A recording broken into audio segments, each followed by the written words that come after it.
Maganda umaga, tanghali, hapon, gabi sa zodiac sign. Sa zodiac sign na Gemini, Lola Baby nagpapakilala po. Hello po sa inyo ha, okay. Bibigyan ko kayo ng reading ha. Simula po ito ng sandali. Ngayon is July 9. Opo, okay. So magsisimula po ito ng July 10, Friday, okay, to July 17. So let's see po the energy. Yan ha. Gemini, Sun, Moon, and Venus sign rising. Okay? So naririto ang tinatawag na the Knight of Swords. Yan ha. Okay. So kita ninyo dito, do sa shoulder niya may tao. Diba? So it's like meron ditong representative. Yan ha. Mag-representative. Yan. Siya magre-representative. Ito. Sa tao na ito. Okay? So it's like magkakaroon ng usapan. Okay?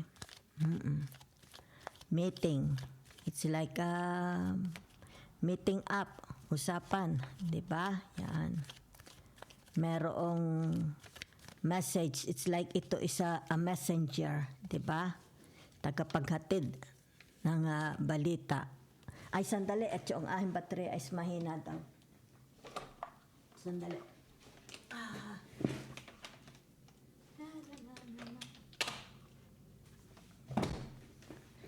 Yan, mabuti na palingon ako. Yung audio ko, yung aking laptop nakakonect po, okay? Ang aking audio sa laptop.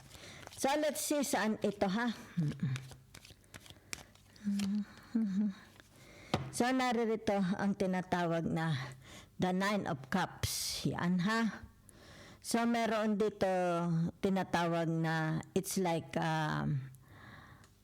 losses. Okay. Yan ha.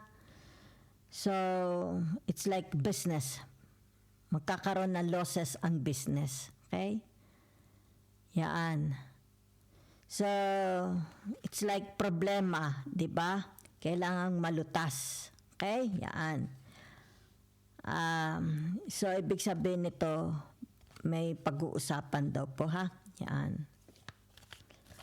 Merong magre-represent sa tao na ito. Yan. Padala. Okay? Ito'y padala, itong nakasakay sa kabayo. Yan. It's like merong dilemma, okay? Kinakaharap na problema. So, kaya lumabas ang tinatawag na the Wheel of Fortune, di ba? That's the energy. Okay? Ibig sabihin nito, yung magiging usapan, saan pupunta, di ba? Sa success ba? Magkakaroon ba ng success? Okay? Pag-uusap na maganda, di ba? Yan. Kasi dito ay nagbabadya. Okay? Nagbabadya, pwedeng sabihin na nating pagkalugi. Okay? Losses. Or maaring mauuwi ito sa husgado. Okay? Yan. Maaring kung hindi magkakasundo. Kasi narin yan the Wheel of Fortune. Ibig sabihin ng the Wheel of Fortune is maganda sana ang maging outcome, the result ng usapan. Otherwise, baka ito'y pumunta na laang sa tinatawag husgado. Okay? Gemini, I do not know. Okay? Yan lang po ang nakita ko.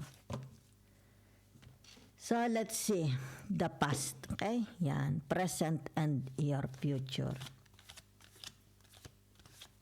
And advice from the universe. Okay? Your past is narito your strength, di ba? Okay. It's like meron kayong pinaninindigan, di ba? Pinaniniwalaan. Firm. It's about firmness. Okay, yan. So, ibig sabihin nito yung tinatawag, it's like kasiraan, di ba? Yan. Karsiraan ng pangalan. losses, di ba? Sandali lang ha. Isa na lang ang cards. Yan. Okay. Yan. So, ibig sabihin nito, yung tinatawag na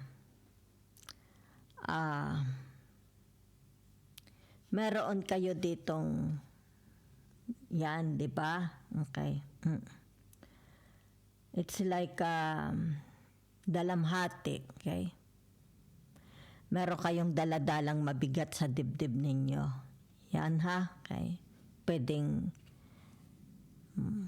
pinagsisisihan mo, di ba? Yan. Maaring hindi ka nakapag-isip, baka masyado kang na-carried ng emotion mo. Okay? Yan.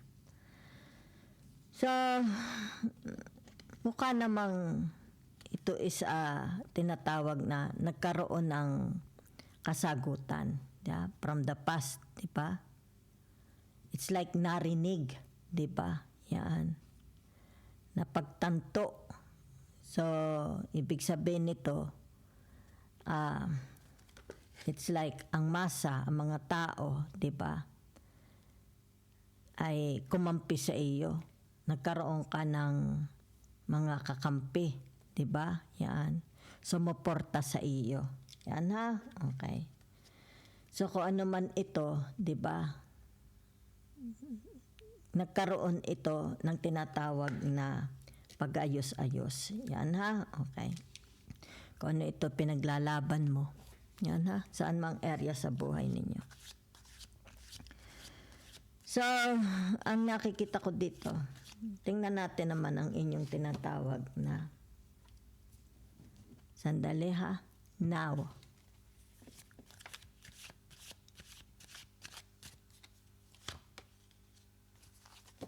Danaw. Ito po ang danaw ninyo, di ba? So, ibig sabihin nito, yung tinatawag na paninindigan. Okay? Halimbawa, paninindigan sa iyong sinabi. Okay? Yaan. Pinangangatawanan mo. Kung ano itong pinangangatawanan ninyo. Okay? Yan. Yaan. Okay. So, naririto ang tinatawag na the moon, di ba? So, ibig sabihin nito dahil narito ang tinatawag na the King of Pentacles. Yan ha? Okay. So, ang nakikita ko dito is yung tinatawag na ikaw na, di ba? Meron ditong losses. Yan ha? Yan. Merong losses, halimbawa sabihin na nating sa bahay, di ba? Yung tinatawag na sa career. Okay? Yan. So, ibig sabihin nito, bago ito mauwi, okay? It's like, wag nang, meron ditong, sabihin na nating, pinagmulan, okay? Taong pinagmulan, okay? Ng kahirapan, okay? Yaan. Dahil pag sinabi mong the moon is the Pisces, okay? So, meron ditong tinatawag na nagkakaroon ng pagbagsak, okay? Yan. Itong tao na ito, 'di ba? It's like sabihin na natin, this person is not capable for a tinatawag na leadership. Ano tawag dito? Leadership role. Okay? Yan. So, nakikita mo, ang tao na ito is hindi na, it's like hindi na tama ang kanyang pag-iisip. Okay? Yan. So, maaring narito yung tinatawag na disorderliness. Yan ha? Kasi kita mo naman, diba, puro tuyot. Disorderliness. Okay? Sa bahay, sa kaisipan ng tao na ito. And there is a person here. kailangan nito yung tinatawag siya mag-take over. Okay? Yan. Kasi, kumbaga dito, nagiging very, very chaotic na, di ba? Ang isip ng tao na ito. Okay? So, it's like, hindi na siya maaring sabihin nating, hindi na siya makatwiran, di ba? Yan. Kasi hindi na siya makatwiran, di ba? Very, very concerning, okay? Itong taong ito. Kaya, ibig sabihin nito, someone will take over, okay? It has something to do about, sabihin na natin baka sa business, okay? Baka sa family, sa bahay, diba? Yan. So, tingnan natin the future, okay? Yan.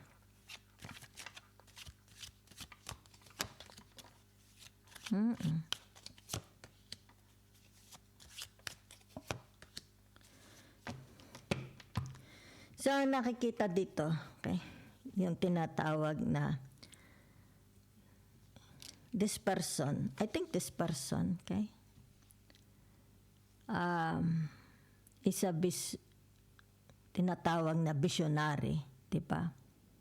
All the answers, okay, will be provided to this person. Yan ha, okay. So, ibig sabihin, itong taong ito ang magta-take over. Okay? Yan. Magta-take over. Okay? Yan. So, meron dito naman tinatawag na the devil. Diba? Yan. So, ibig sabihin nito yung tinatawag na yan. Okay? This person is alam niya, okay, ang gagawin niya dito sa tao na ito. Okay? Maaring, dahil itong taong ito ay nakasurround sa kanila. Maybe a family member, pwedeng asawa, diba? Pwedeng anak, kapatid, magulang. Ibig sabihin nito, ito lang taong ito, this person is the only one. Siya lang ang may kapangyarihan kung saan ang kalalagyan ng taong ito. Diba? Yan. It's like ilalagay niya ito sa lugar. Diba? Maaring itong taong ito is, sabihin na natin, walang filter pag nagsasalita. Diba? Yan. So, hindi maganda ang behavior ng tao na ito. Diba? Hindi wasto ang pag-iisip. So, ibig sabihin nito, ang nakikita ko kayo ito, di ba?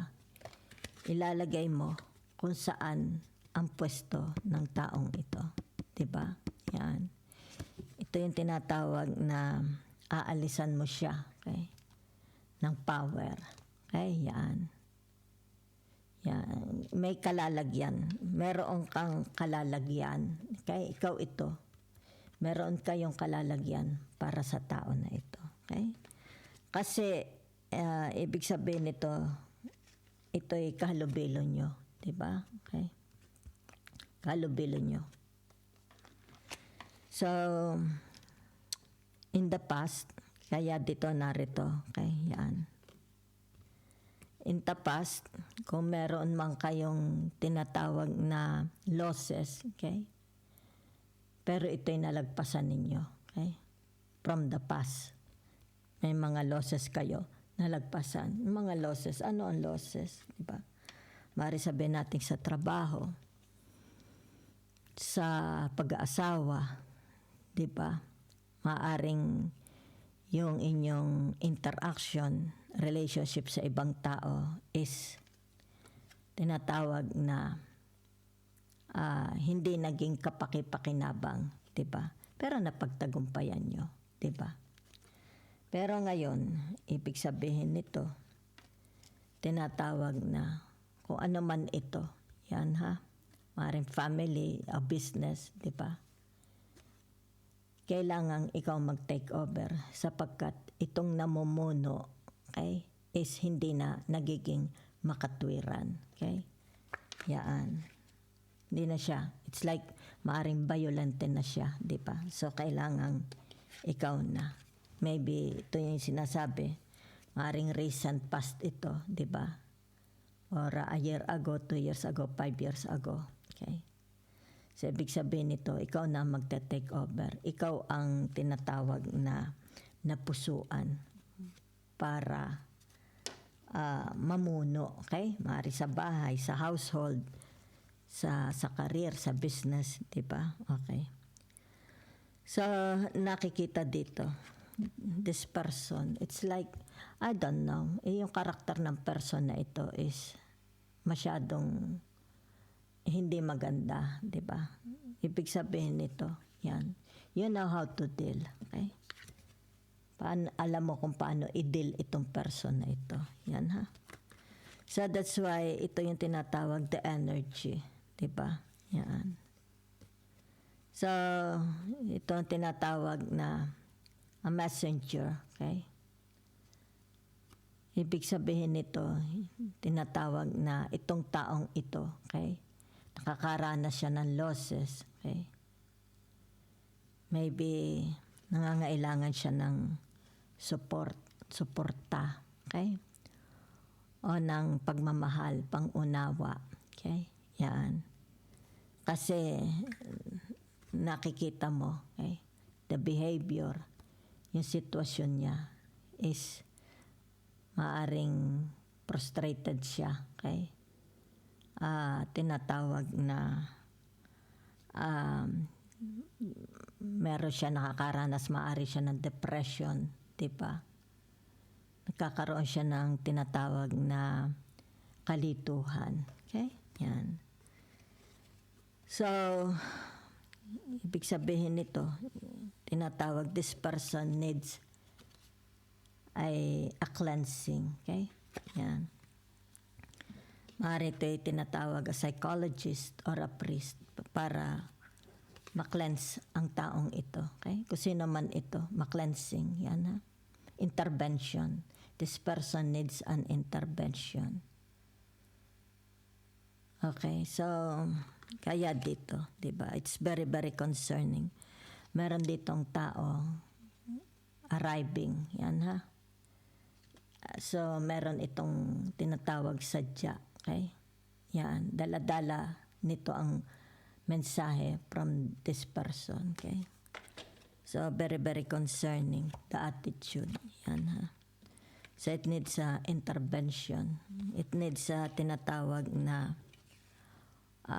pamamaraan ng pakikipag-usap. Diba? Pakikipag-deal. Yan, ha? Okay? Para ito is tinatawag maiwasan, diba? Ang hatred, diba? Ang tinatawag sunog, diba? Ang tinatawag na problema, okay? Kasi this person is wala na sa kanyang tamang pag-iisip. Thank you very much.